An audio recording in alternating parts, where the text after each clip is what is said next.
You are listening to Rouge Radio, a proud member of the Canadian Football Podcast Network. It's time to get the point as Rouge Radio is ready to kick off. Ready!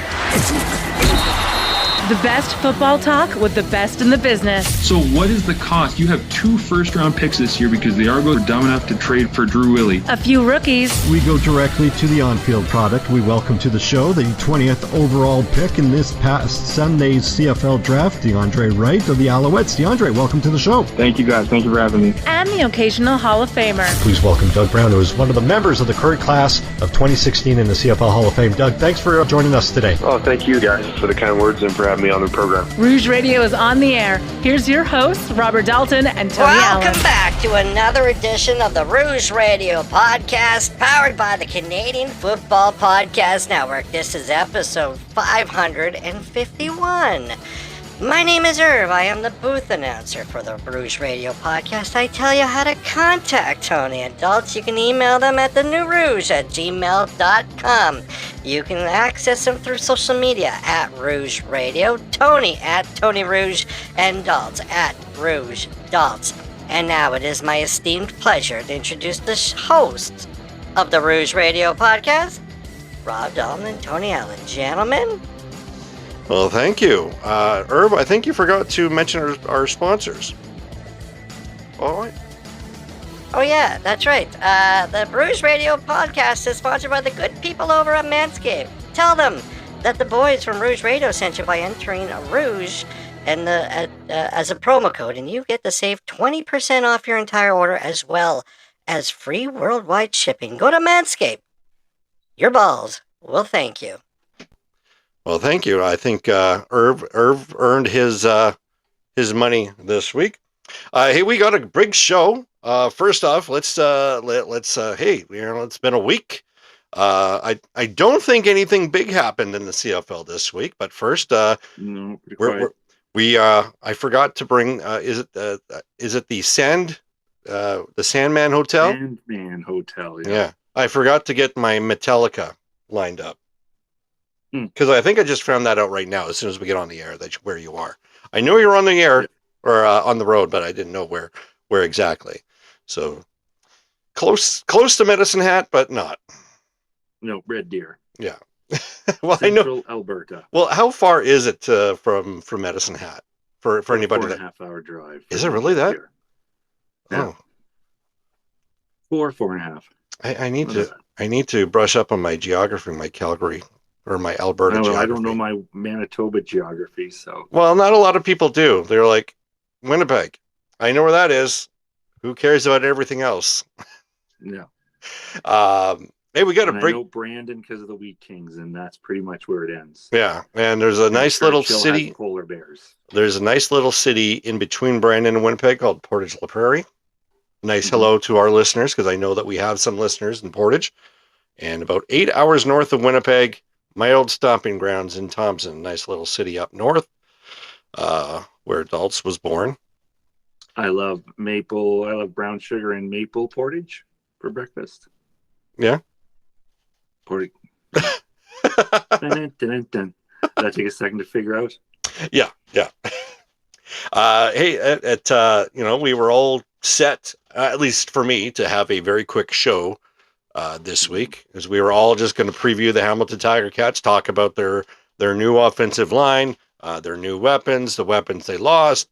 We'd kind of give a little proverbial lip service to Bo Levi Mitchell, because that's Tony's favorite quarterback, and then run off with our show. And then the CFL yesterday morning said, hey, you know what would be a good idea before draft day? Let's drop a bombshell in regarding to the regular season and the playoff format. So if you're lived under the rock and this is your first time you heard about it, all right. So first off, let's talk about the regular season. They're moving it up to Victoria Day weekend. I don't have an issue with that. So the end of the regular season should run around Thanksgiving. Perfect, right? That's that would be great. Playoffs would start a week after. Here's where a lot of people are running into, I don't know, a lot of people are having a little coronary. Because now all but one team will technically be making the postseason going forward. So if this new format was introduced for this past season, Ottawa would be the only team not playing a postseason game. But there's a little bit of a caveat there because now 4 teams are going to be playing what we call as a play-in game. Essentially, the NBA has been doing this for a while. The NHL tried this in the bubble year, or at least the when they returned um, from the cutoff season due to COVID. But this is going to be a regular thing. So you've got the top. There's still going to be divisions. So you've got the top 2 in each division that are going to be playing each other. The winner of those games moves on and gets a bye to the second.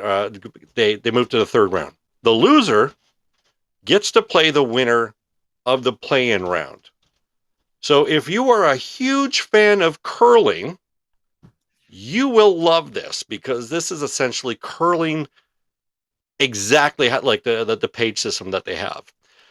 You and I have had this. It was a brief conversation when it happened.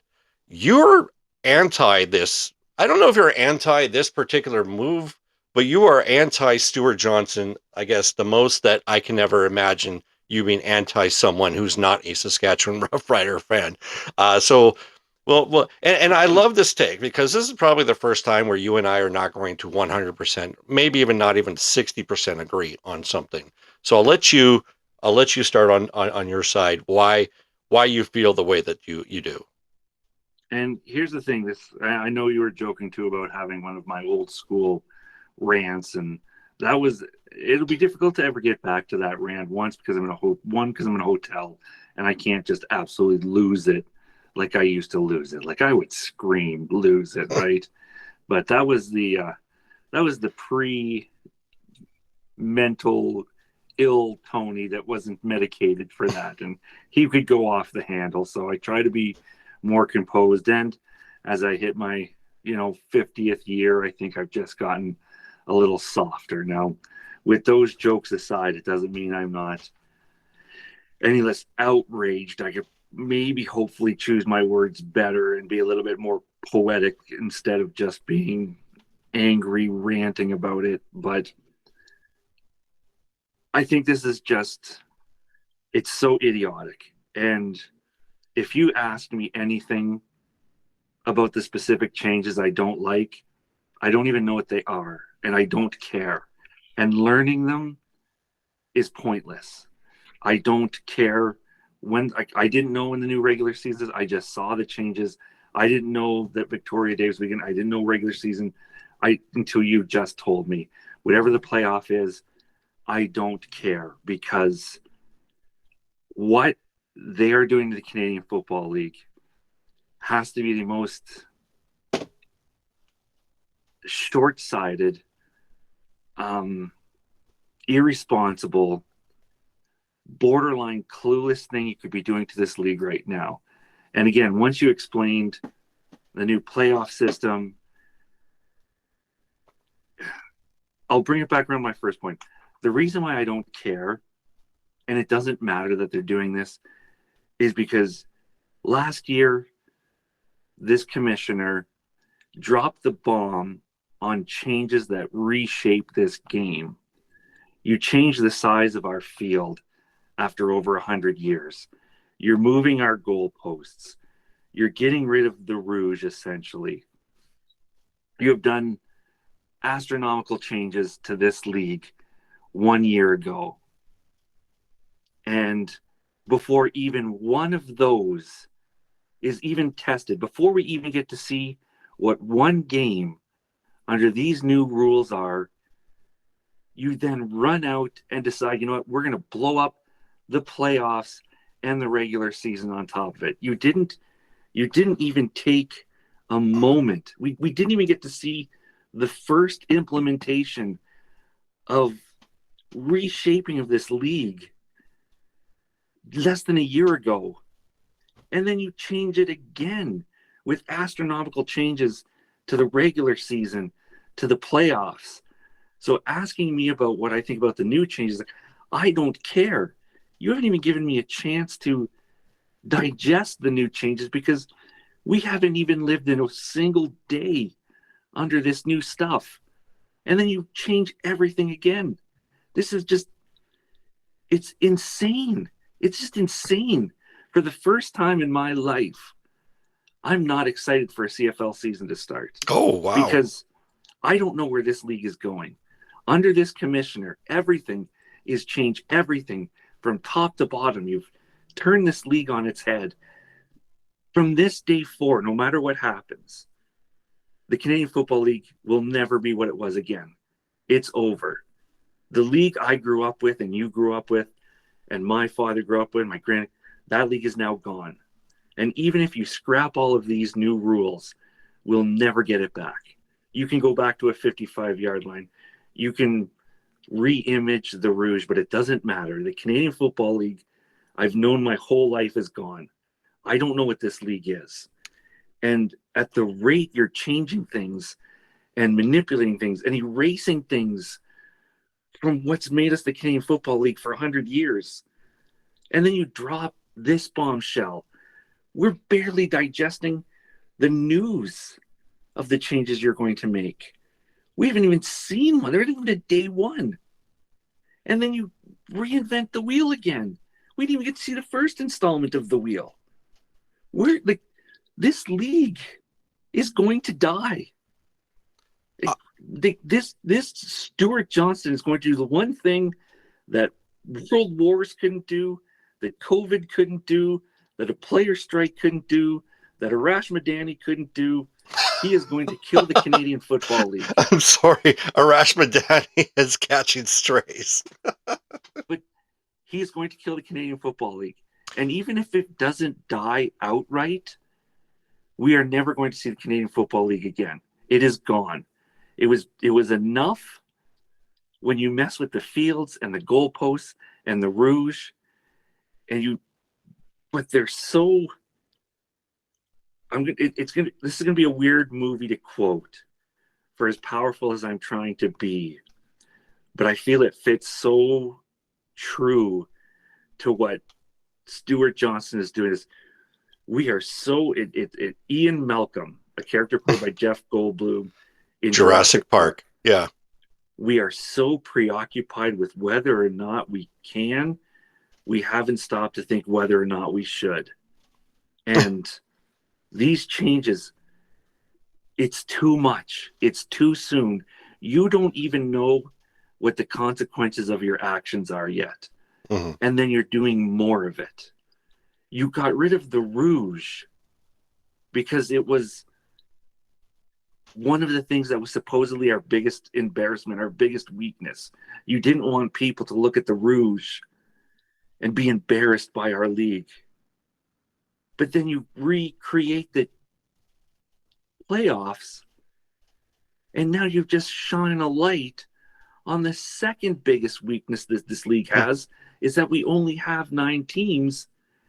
And the biggest joke about how hard is it to win a Grey Cup in a 9-team league, and now you've put a big spotlight on it, and you've created a situation now nothing matters. You can't write some BS about how this is going to make the regular season mean more. How? Well, it makes it irrelevant. I don't think I don't think it makes it irrelevant. I can understand. Like, first off, I'll come at it from devil's advocate here, and actually the one thing that you brought up, I completely didn't even think about it, and that you made an excellent point. These are 2 changes, drastic changes that this commissioner has made, and it will be probably another season, 2 full regular seasons. Well, I shouldn't say, before we actually experience both of them completely, right? So we've got the play clock coming in next year. Is there anything else that's going to be effective next year? Because I think the field and the goalposts will be effective 2027. So correct me if I'm wrong, if there's something else that's going to happen next this year. So we've got that. But yeah, you nailed it with that, is that we haven't even played a game under these new solidified better rules, and I'm using that in quotations. Now, I don't like changes for the sake of changes. I've said this on the show countless amount of times. I've said it online.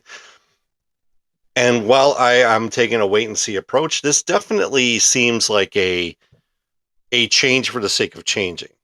And you can't tell me that this was not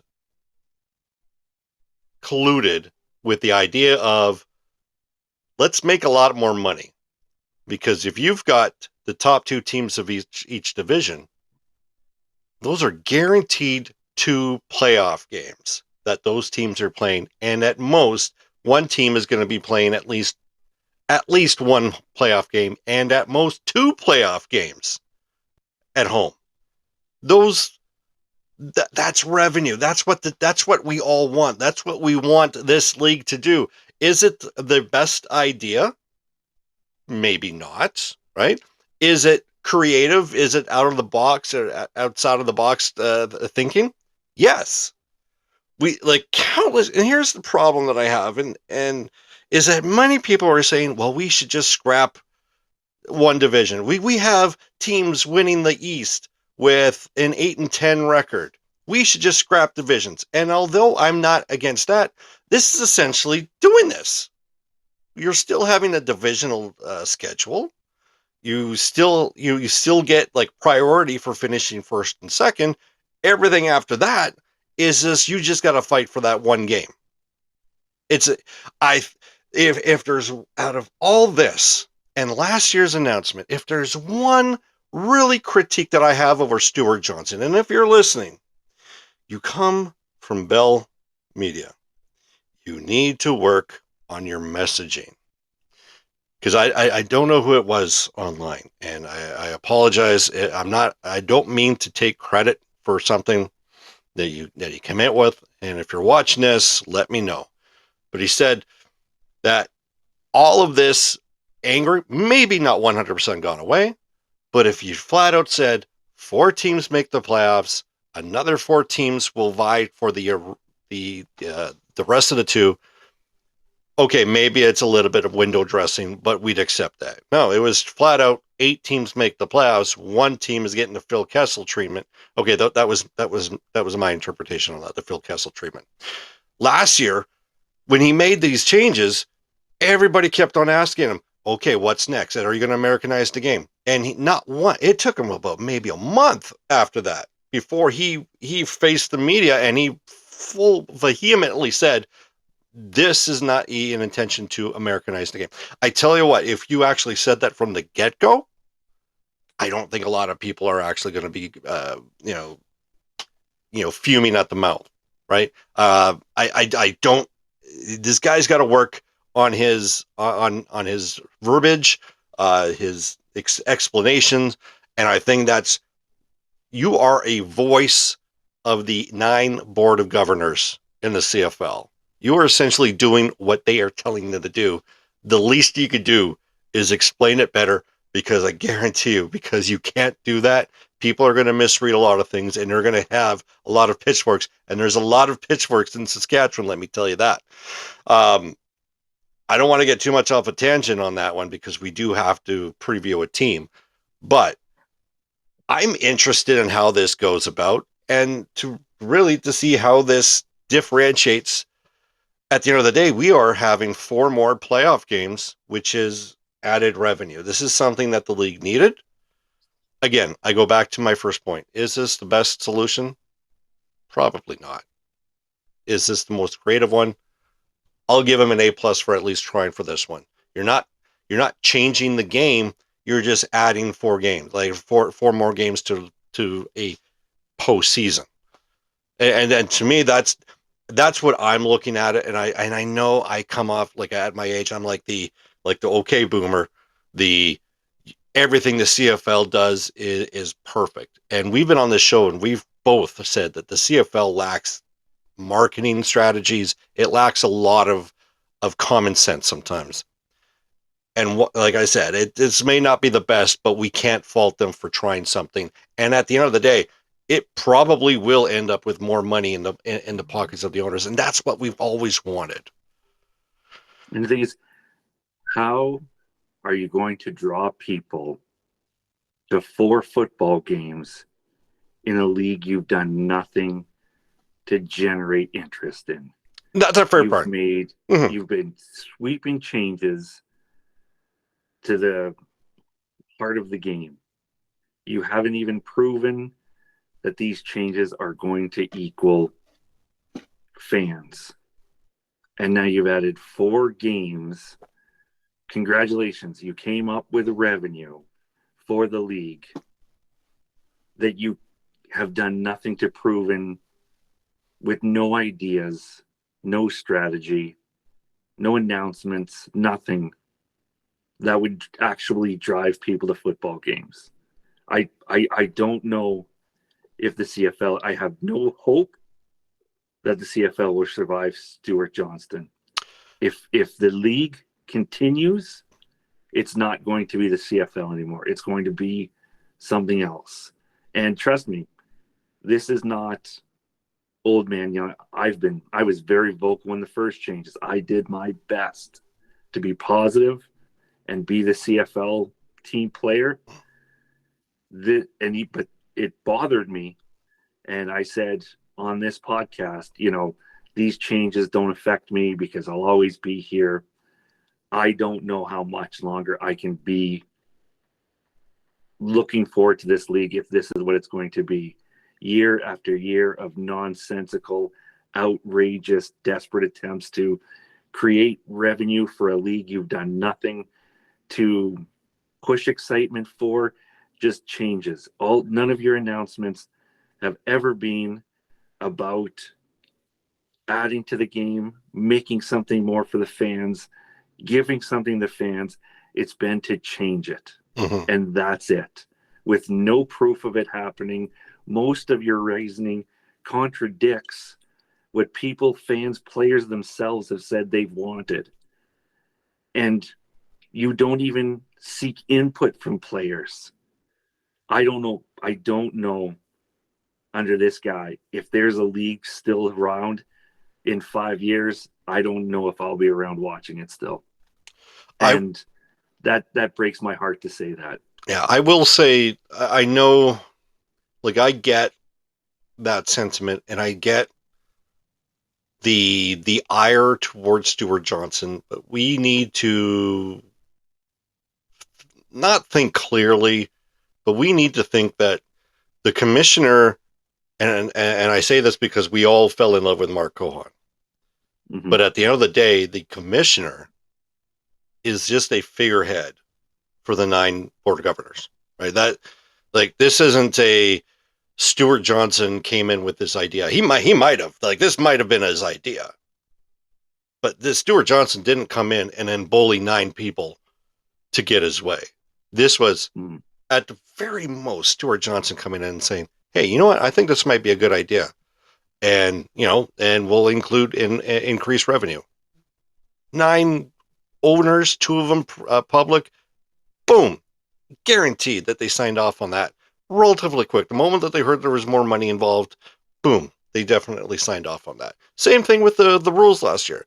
Yeah, it is, and again, this is not me defending Stuart Johnson. This is me kind of, maybe your like, everybody's anger needs to be displaced, because this isn't one person doing it. This is at most 10 voices that are doing this, because I don't know who is responsible for each team, but guarantee that these are 10 people, including Stuart Johnson, that we need to be displacing our ire towards. And it's not just one person. We need to focus on 10 completely. And before, because we need to have this conversation. A lot of people are saying, well, before we do that, we need to have 10 teams. I agree, we need to have 10 teams. But guess what? If it hasn't happened, do you know how long that we've been doing the whole touchdown Atlantic? We've been doing that for the whole purpose of trying to get a team in the Maritimes. If we haven't done it yet, it's not going to happen. Quebec City isn't going to have a team. I think there's going to be a lot of Francophone fans that are going to be so loyal to Montreal that Quebec City is just not going to be an option. You cannot convince me that you're going to get another team in Ontario. You cannot convince me that there's going to be another team in Manitoba. As football, as much as popular as football is getting in Manitoba, especially northern Manitoba, you're not going to get another team. Sooner or later, you're going to see the popularity of the Bombers kind of dwindle down. I don't know if it's going to happen this decade, but inevitably it will happen. Same thing with Saskatchewan. You can't. I know we all joke about how everybody is involved with the Saskatchewan Roughriders, and they are, but you can't tell me that you can probably get a second team in Regina or even a team in Saskatoon. It's not going to happen. What other team is going to, like, we can have all these options, and it's not it's not going to happen. So having one division and adding a 10th team, as everybody went online all today and yesterday, it's not an option. If it hasn't happened by now, it's never going to happen. As much as we want it to happen, it won't. So enough of that. Oh, I think we've spent more time on this than the actual show itself it will be. What do you say we preview the Hamilton Tiger Cats, shall we? Hey, before we do, we are partnered with the good people over at Sports Interaction. Go to sia.com/rouge. Your first deposit will be matched up to 100%. And again, as always, we say please gamble and play responsibly. Last year, the Hamilton Tiger Cats finished first in the East, which would have given them the top 2 seeds in 2027 playoff format. And knowing that, they would have actually played another game against who knows. This math is not my strong suit to do it live in action.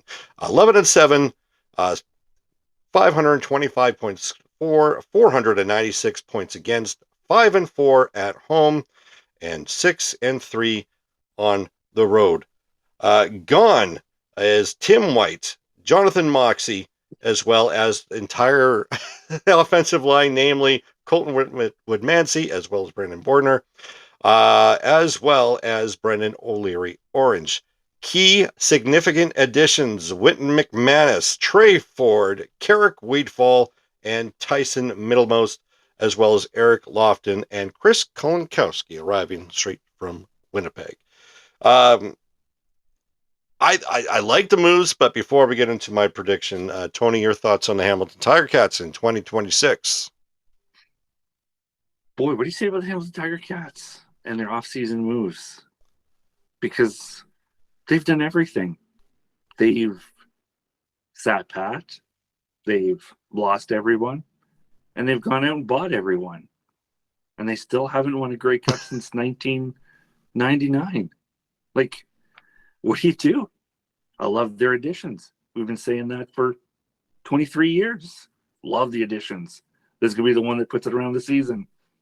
When they add everybody, they don't win a Grey Cup.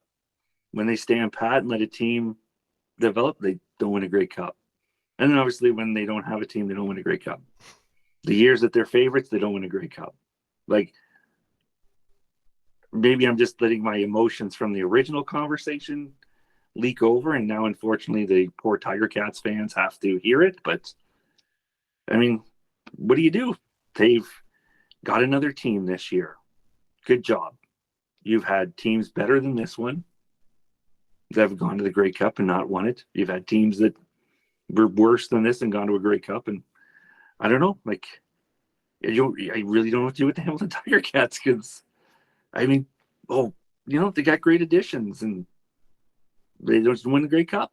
They don't. It's not what they do. I guess until they win a Grey Cup, we have nothing to compare them to other than the 1999 Hamilton Tiger Cats. Yeah. So do they have a Darren Flutie on there, or an Andrew Grigg? McManus? Pardon? An Andrew Grigg? Yeah, like Mike Moriarty. Like Mike Moriarty, who's there? Who's the Mike Moriarty that they replaced? Like, I don't know. Archie Amerson? Nope. Do they still have a Joe Montford in there somewhere? Like, have they replaced Joe Montford yet after 24 years? Like, I don't know. But they're the Tiger Cats. They do well. They show respectfully the last couple of years. Like, it's not all doom and gloom. You're just probably not going to win a Grey Cup this year. Like, am I saying anything ignorant? You're probably not going to win the Grey Cup this year. I mean, I got 24 years to back that up, and epic rebuilds and, let them build. Great head coaches coming through. It's 26 years, by the way. 26. I'm still counting that. Oh my God, my math sucks.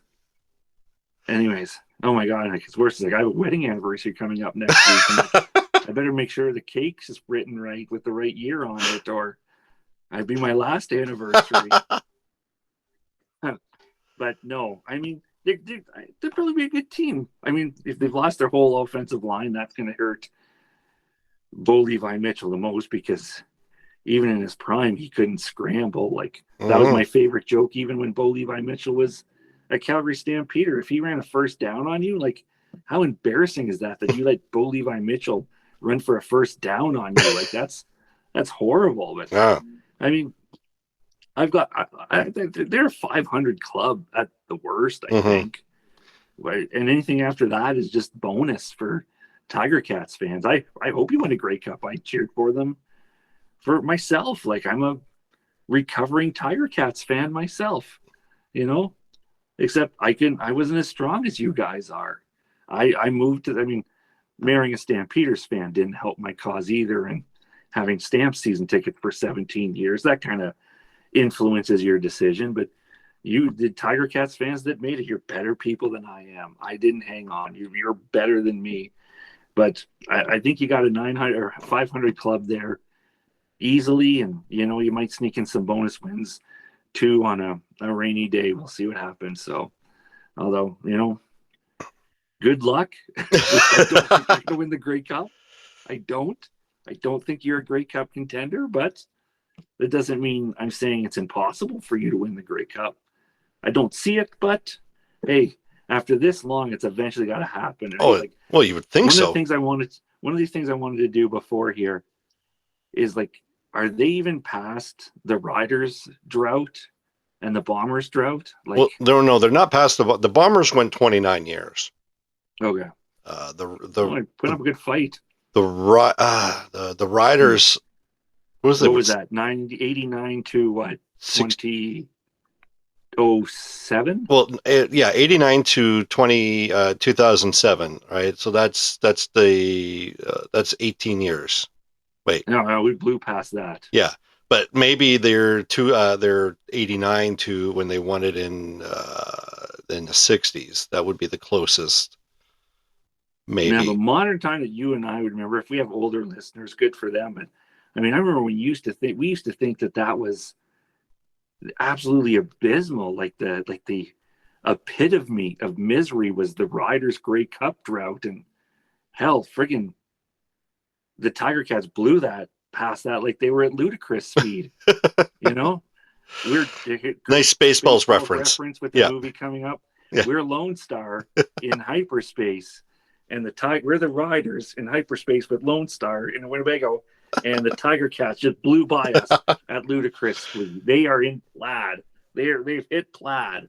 Yeah, Lonestar in Cyberspace is now the title of this podcast. Rouge Radio, brought to you by Spaceballs 2, the new one.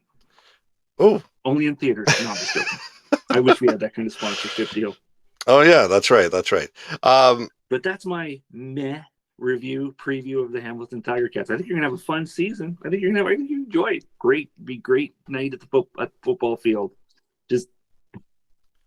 Yeah, no, the thing about it is, like, we look at Bo Levi Mitchell, had a fantastic year last year, an even better year probably statistically the year before. He's got a full cast of great receivers: Carrick Wheatfall, to Kenny Lawler, and I'm trying to think of other. Oh man, I can't. That Bo Levi Lawler combo was pretty. Oh, it's lethal, and I can't imagine that will be any different. No. But I think it's going to be one of those things where they start out the gate pretty slow. When you start mishmashing with your offensive line, that can't come easy.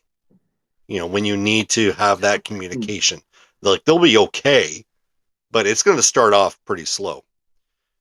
And one thing you have to ask me is, or I'll ask you, do you think in 2026 the Hamilton, on paper, do you think the Hamilton Tiger Cats got better than 2025? No. And that's the issue. That is the main issue. Because guess who got better? Ottawa. Guess who got better? Toronto. No, Toronto's probably going to win in like another game than they did last year. I think Toronto was going to finish last in that division. But Ottawa got better. Like Ottawa got way better. You're now, you went from 11-7 finishing first, and now you're gotten to the point you didn't do enough to your roster to tinker around. Now you're looking at the Ottawa Redblacks in your rear view mirror, and it's like the saying goes: things in your mirror are closer than they appear, because that's what Ottawa is right now. Ottawa is so much closer that I think Ottawa can overtake. Montreal is a different. I don't know what to expect from Montreal, because I think with Montreal, it really hinders on if Davis Alexander can stay healthy, and he hasn't shown that he can. When he's healthy, oh, he's so phenomenal. I cannot wait to see him play 18 games, and then 3 in the playoffs. But it's just so fun to watch. But again, health. If he goes down, are we really going to trust Dustin Crum? No. And again, I always do this. I always go off on a tangent about another team when we're talking about the current team. But this is what Hamilton has to deal with. Hamilton did not get better, and 2 other teams did get better.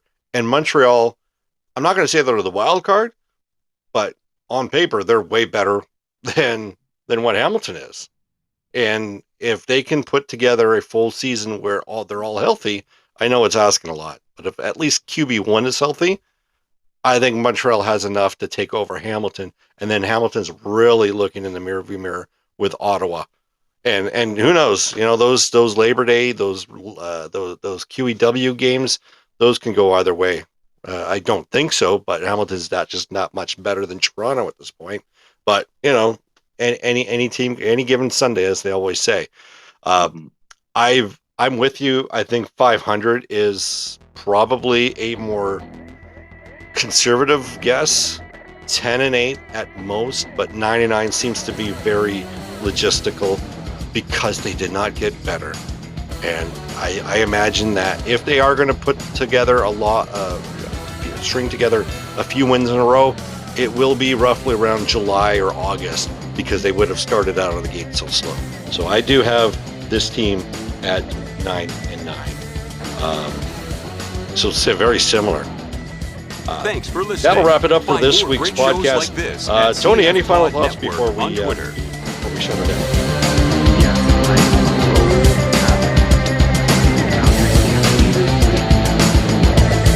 Don't say their jersey. Oh, amazing. Okay. I'll give you that. That jersey was trash. That is the worst jersey the Calgary Stampeders have ever worn. The whites with the red shoulders that make it look like they're wearing capes. Since those came out, they have been the single worst jersey the Calgary Stampeders have ever worn. I'll give you that. Maybe because they're so horrible. I like these ones a lot. They're beautiful. I will buy one. All right. Okay. Well, I will give you that they are an improvement. I still don't like them, and the home jerseys, the away jerseys are just even more meh to me. Yeah, they're the best jerseys the Stampeders ever wore were the Jeff Garcia years jerseys.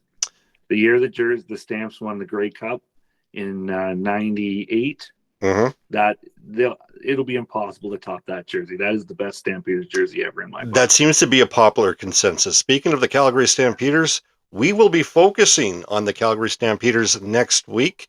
It'll be interesting to see how Tony sees that off season in Cowtown. But again, thanks for listening. We will see you next week. I guess